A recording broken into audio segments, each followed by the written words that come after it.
y'all, welcome back. The line between what is the responsibility of teachers versus what is the responsibility of parents is blurred today. Children are being essentially raised by teachers. In childcare, the caregivers are called teachers, and these are the adults a child who is in daycare full-time see for the majority of their days. Beyond that, teachers are receiving students who are not ready to learn due to the push to get children into school earlier than ever these days. As a former classroom teacher, my experiences working in childcare and elementary classrooms allowed me to gain insights into the skewed state of determining what is the responsibility of teachers versus parents. It's the topic for this week's installment of Mom Motivation Monday. Welcome back to Mom Motivation Monday, a weekly series so you can fill your cup, stay encouraged and focused on the goals of motherhood. My name is Jamie Erickson. I'm a former teacher turned stay-at-home mom, and I blog at the Stay-at-Home Mom Survival Guide to encourage and equip moms in the trenches of motherhood.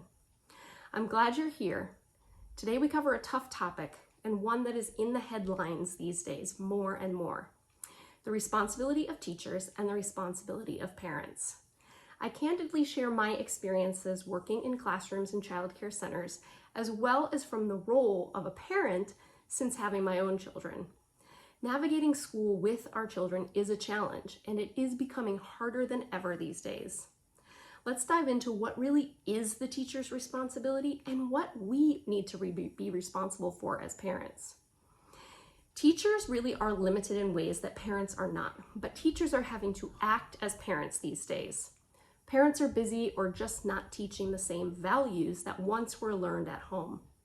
This causes problems in our schools. When a child is not ready to learn, a classroom suffers. I read an article in Fortune magazine entitled, "How Do You Teach Teachers?"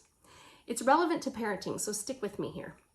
The author of the article, David Kaplan, referenced a professor of education at the University of Michigan named David Cohen, who wrote a book called Teaching and Its Predicaments. They infer that parenting is the reason for so many problems in the classrooms these days, and I actually agree. Teachers work with students to impart knowledge and to teach the students the ability to teach others.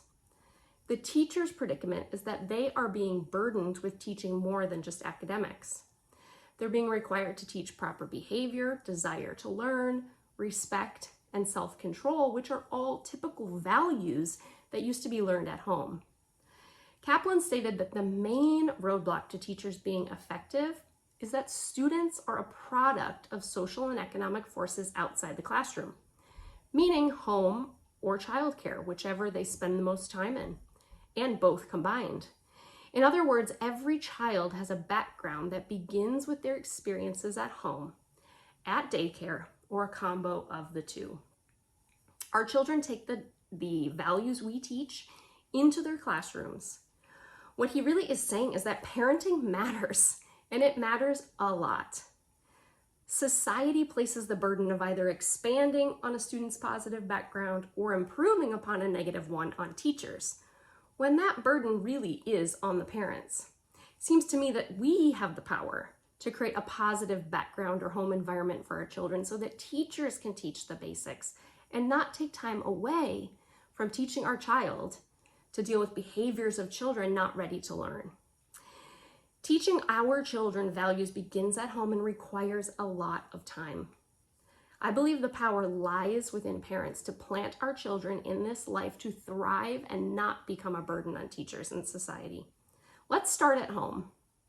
Let's stay empowered as parents to take on the burden of being sure that our children are primed to learn, ready to excel, and able to teach their peers, also known as being a good example. Cohen is quoted as saying, "Improving teaching is more likely to be a long march than a quick fix if we are relying solely on effective teachers." The author concludes the school teacher-student situation in this country is bleak. Of course it is. Our family priorities are out of balance. Children are treated as a part-time focus rather than a full-time job. I don't think it has to be this way. If we are empowered to raise our children to love learning And we can empower other parents to do so, whether through our example or direct conversations. Parents can eliminate the burden on teachers because we, the parents, will take that burden on ourselves. We stay-at-home moms are home, we're devoted to our families, we are teaching these values. We correct the bad behavior when we see it, we address the needs and set the example. The extra time spent with our children from the time they are born can only help those of us who are trying to be proactive, positive examples. Being a stay-at-home mom can help make our parenting actions more clear and more effective, reducing the burden on teachers when and if our children enter their classrooms. The responsibility of teachers and parents is different, and we parents need to remember that. We play a huge role in our children's academic success. What do you think about this issue of parents and teachers? What are your thoughts on the current state of the schools? Leave a comment and share your insights. I also want to invite you to get access to my free 4-day mini course to achieve better balance at home. You can get access to that by subscribing via email through the link in the video description. You will also gain access to multiple tools and resources for parenting success and motherhood. Thanks for listening in to this week's episode. Have a great week, and I will see you next Monday for another new episode of Mom Motivation Monday. See you then.